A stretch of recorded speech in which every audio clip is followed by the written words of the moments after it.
భానుకు బినామీగా వ్యవహరిస్తున్న సినీ నిర్మాత సింగనమల రమేష్ కు నాంపల్లి కోర్టు జూలై 11వ తేదీ వరకు రిమాండ్ విధించింది. అయితే 10 రోజుల పాటు తమ కస్టడీకి అనుమతించాలని సిఐడి పోలీసులు కోర్టులో పిటిషన్ దాఖలు చేశారు. దీనిపై విచారణను కోర్టు రేపటికి వాయిదా వేసింది. దాంతో రమేష్ ను పోలీసులు చల్లపల్లి జైలుకు తరలించారు.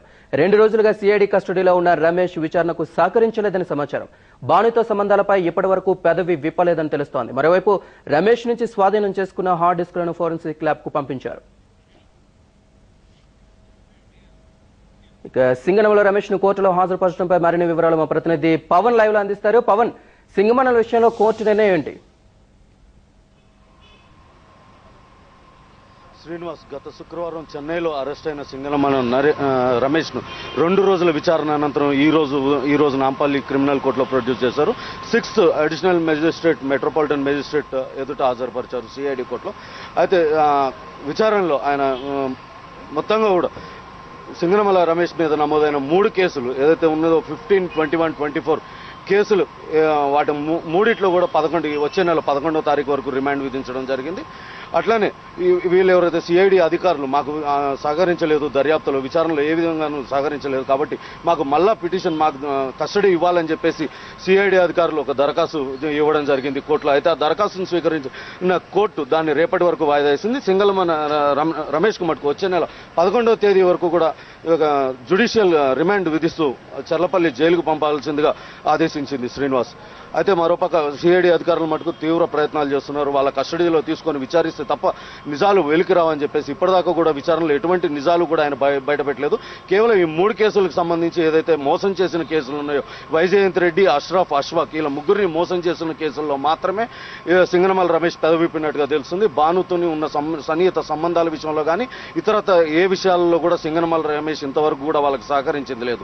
దాన్ని బట్టి రేపటి రోజున కోర్టులో ఏదైతే నిర్ణయం వస్తుందో కస్టడీకి అప్పగించిన తర్వాతనే అతన్ని తీవ్రంగా విచారణ చేస్తే తప్పించి ఎటువంటి ఫలితం ఉండదని చెప్పేసి సిఐడి అధికారులు భావిస్తున్నారు. ఆ దిశగానే వాళ్ళు ఇప్పుడు పిటిషన్ వేయడం జరిగింది. శ్రీనివాస్, పవన్, గతం నుంచి చూస్తే సింగనమల రమేష్ అసలు భానుకు నాకు ఎటువంటి వివాదం లేదు, భాను ఎవరో నాకు తెలియదు అన్నట్టుగానే చెప్తున్నారు. ఇటువంటి నేపథ్యంలో పోలీసులు ఏ విధంగా దర్యాప్తు చేసే అవకాశం కనిపిస్తున్నాయి? అయితే ఇప్పటి వరకు కూడా భాను తనకు సన్నిహితుడేనని సింగనమల రమేష్ ఒప్పుకున్నాడు. భానుతో తమకు సంబంధాలు ఉన్నాయి, భానుకి బినామీగా తాను వ్యవహరిస్తున్నట్టుగా ఒప్పుకున్నాడు.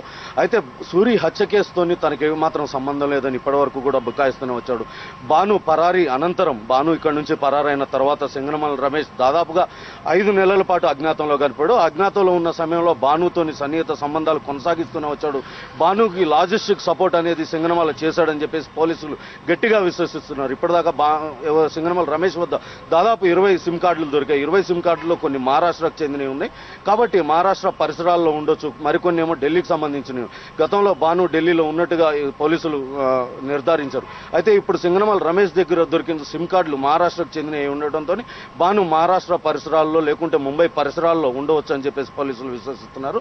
ఆ దిశగా విచారణ జరిపినప్పుడు Singanamala Ramesh hard core criminal మాదిరిగానే ఏమాత్రం విచారణకు సహకరించలేదని చెప్పి సిఐడి అధికారులు చెప్తున్నారు. కేవలం ఏవైతే 3 కేసులు ఇప్పటిదాకా ఉన్నాయో చీటింగ్ కేసులు, ఇవన్నీ కూడా చాలా చిన్న కేసులు. ఇవి వెంటనే బెయిల్ మంజూరయ్యే లాంటి కేసులే.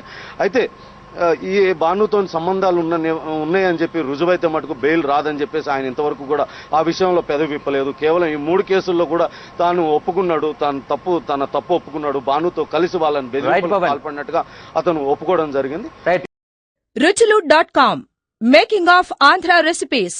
Recipe videos in Telugu for all varieties of veg, non-veg, baking snacks and desserts. Please visit ruchulu.com.